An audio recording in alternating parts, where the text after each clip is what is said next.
Then it happened. The rails I had just crossed started buzzing and a single bright light popped up on the horizon directly down the rail line. "Train! Get off the tracks! Quick!" The train got louder and louder as it came. My attention was so focused on one train that I didn't see the other one until they were parallel to each other. Two trains going opposite directions. My friends were certainly dead.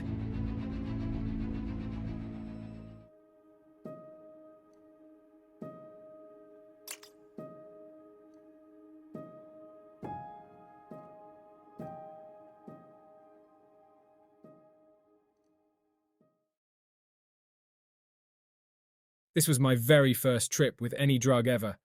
My best friend and stoner buddy, Dave, had heard a lot about tripping and how much better it is than getting stoned. Having an interest in shamanic and psychedelic things, I couldn't wait to trip for the first time. It was all a matter of time until some acid or some shrooms started circulating. When it rains, it pours. Suddenly there was both plenty of acid and plenty of shrooms. I bought an ounce of shrooms and me and Dave bought a sheet of acid. The day it actually happened, I was chilling up the street with my friend Colin. We were just sitting there on the corner having a laugh. He had a Barks root beer in his hand, and a cop stopped to ask him what he was drinking. He said it looked like a can of beer, and after he smelled it, he went away. If you look at cops outside the role of policing and just as individual people, they often seem to be tripping, but in a really bad way. About 20 minutes later, the bus stops about a block away, and here comes Dave, his girlfriend, and her fat friend Mindy, who had a crush on me. The crew ambled up, and after some greetings all around, Dave said, "Got the shrooms?" "Yep." The plan was for me to score the shrooms, and the bunch of us go to the caves by the river to trip. We already had the acid. By all appearances, it looked to be a fine night in the making. The only crimp was Mindy. She was dressed like a whore, and altogether looked pathetic. Gigantically fat legs, sticking out from a leather skirt that was cut way too high, hair puffed out worse than any 80s glam rocker, and those awful press-on nails. Mindy had a decent personality and was fun to talk to. I would have liked her as a friend if she didn't have a crush on me. Looking at her as a chick, which I was forced to, made her revolting. I reflected on her contrived appearance for a minute, and then something pinged between that reflection and the cop who smelled my friend's root beer. There was an impression of how the night would go, and it didn't seem altogether good or as good as I wanted. I asked Colin if he wanted to trip with us, and he outright refused, almost fearfully. Dave has a reputation for fucking with people, not hurting or intimidating them, just fucking with them. You'll be all stoned walking down the street, and Dave will jump on your back for a piggyback ride. That's all well and good if he wasn't 6'5" and weighed over 300 pounds. Dave also likes to do stuff like throw up for fun, or pull stuff out of a public garbage can and eat it just to make everyone sick. One time we were all drinking, and Dave came out of the bathroom with a turd in his hand and chased this one dude around with it for about 10 minutes straight. It was sick and rude, but one of the damned funniest things I'd ever seen. It was for good reason that Colin wouldn't trip with Dave. The only reason I did was because I could control Dave's head enough to not fuck with me beyond the point where being fucked with is enjoyable. Anyways, we walked the mile or so down to the caves. The caves are a place where a lot of people go to get stoned. The main street is at the top of a hill, and at the very end of that street, there are only a few houses and some cliffs overlooking the Ohio River. The caves are just a large crevice on the side of the hill at the top of the cliff. There is enough room inside them for about 15 people to stand comfortably. You get to them by walking behind the houses and through the woods out to a natural outcropping of the hill. It's like a natural platform of dirt and grass. From the outcropping, you can either climb a short path across the hillside to the caves or take a path down to the river. Many drunk imbeciles have fallen while climbing across and have gotten badly hurt. So it was always an adventure. We arrived at the outcropping and Dave started packing his bowl. After about 5 bowls, we decided it was time to trip. We each ate 2 hits of acid and about 2 grams of shrooms. When we didn't feel anything other than being stoned after about 10 minutes, we each ate another 2 hits and another 2 grams of shrooms. We had no idea how much of this stuff we should take. People told us not to take more than a couple hits of acid or a couple of grams of shrooms for the first trip, but we assumed it was like pot or beer, and if you were tough, you could handle it. How wrong we were. Dave started packing more bowls, and considering that the other drugs hadn't been put away yet, we said fuck it, and everyone ate another 2 hits of acid and another gram of shrooms. We climbed from the outcropping over and into the caves. We smoked, and Dave kept packing bowls. How many bowls did we smoke? About 10 altogether. I'll never know because as we sat there making faces and noises trying to trip each other out, something happened. Dave kept trying to pack bowls, but for some reason it wasn't working. There were buds all over the place, and his hands didn't work right. Most of the weed was on the ground, or in the bushes, by the time Dave was able to pack a bowl. I don't even know if it was buds in that bowl at this point, or just some shit that was on the ground that he put in there. No one could tell the difference, so Dave just put the damn thing in his pocket and stretched out. How much time went by? I have no idea. Everything seemed to be in alternating shades of red, orange and yellow, as if everything was bathed in that ugly light that comes out of those orange street lights. I felt my presence there, sitting on the rock floor of the cave, but I felt it from the perspective of everything else. This is hard to explain. Instead of I, myself, feeling the air, hearing the sound of the river below, and smelling that dead fish smell coming up from the Ohio River, all of these things perceived me. I was aware of myself through them. My skull felt like it was swelling, and my head was growing bigger and bigger. Everything became extremely distinct and bracketed. That is, every sound, every sight, every sensation and thought separated itself from everything else and existed in its own context. I felt multiple layers of worlds rising up from beneath each and every distinct sensation. Each sensation rapidly became its own abyss, and in order to make any sense of them, my mind had to plummet to the bottom of each abyss and touch where it ended. That was a problem. For every time I found a bottom, that bottom would immediately explode away from me into an infinite number of reflections or versions of itself. The bottom of each abyss is an abyss in itself. This was very visual, and as I struggled through the experience, I could see that every object folded out from itself in multifold, multicolored, transparent layers. One event no longer followed after another. I tried to keep track of the order of things, and then I realized that my experience was not linear or even cyclical, but rather spiral. I felt my presence everywhere, and by paying attention to any given thing, I sucked that presence in and swallowed it. We must have managed to climb across to the outcropping again and from it, down into the wooded hillside on a path to the river, because suddenly now I was standing by myself on a concrete platform halfway down. Steps led the rest of the way down, and my three companions were way ahead of me and almost to the bottom. Red, orange, yellow lights flashed everywhere. Now a blue light was also flashing. I thought it was the cops, looking at all of the lights strobing against the wall. Now somehow, the three of them were on the platform with me. At first, they were like, "There's no cops, you crazy bastard. Come on down to the river with us." Then they tried to scare me and said I better run and that the cops are coming. Well, I was indeed tripping balls, but I was still intact enough to know they were fucking with me. Seeing as how I wasn't in a police car yet, and not about to make an ass of myself running away from cops, real or not, I decided to go the rest of the way down the hill. Needless to say, I was feeling very paranoid about cops. I thought about this on my way down, and then it struck me. Somehow I was ashamed to be tripping. I was more in touch with myself than ever before, and yet I felt ashamed. Then I realized that I must be ashamed of myself. That was a shitty feeling, and I decided my new realization was best filed in my head and brought out again for analysis when I was sober. At the bottom of the hill were 3 sets of railroad tracks that ran parallel to the river.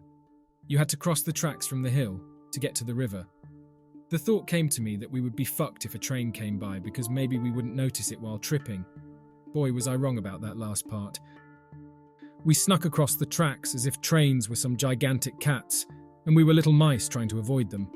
Across the tracks was another little slope, and then a portion of the riverbank about the size of 1 acre that jutted out into the water. We went out onto the bank and stumbled around looking at pieces of cut fishing line in absolute awe. I noticed that everyone was tripping out and in their own world. At this point, there was nothing that resembled communication. Everyone focused on their own thing, and though they talked out loud about it, words didn't make enough sense to listen to. The only thing I remember anyone saying is Mindy. I think my teeth are coming out. The ground was alive beneath me. It didn't move in any way that would displace where I was standing. Rather, I felt something stir and moan deep inside it.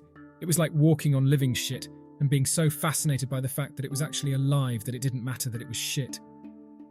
The trip was intensifying, and my perceptions spun out of my reach and into an area where they just spun around and shifted all on their own accord. I saw something on the ground that looked out of place, something shiny. I reached down to pick it up, and upon touching it, a kind of electric shock blew through me, and I can't honestly say that what happened afterwards made enough sense to be typed out here. To this day, I don't know exactly what happened on that riverbank, but I know when we walked off of it back onto the train tracks, I was very dirty, had a few bruises, and all the stuff in my pockets was wrong.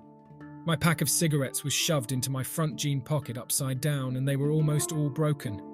The contents of my pockets were pretty much a knotted tangle of dirt, crumpled up money, wood chips, broken cigarettes, buds, shrooms, twisted plastic bags, and small lengths of cut fishing line.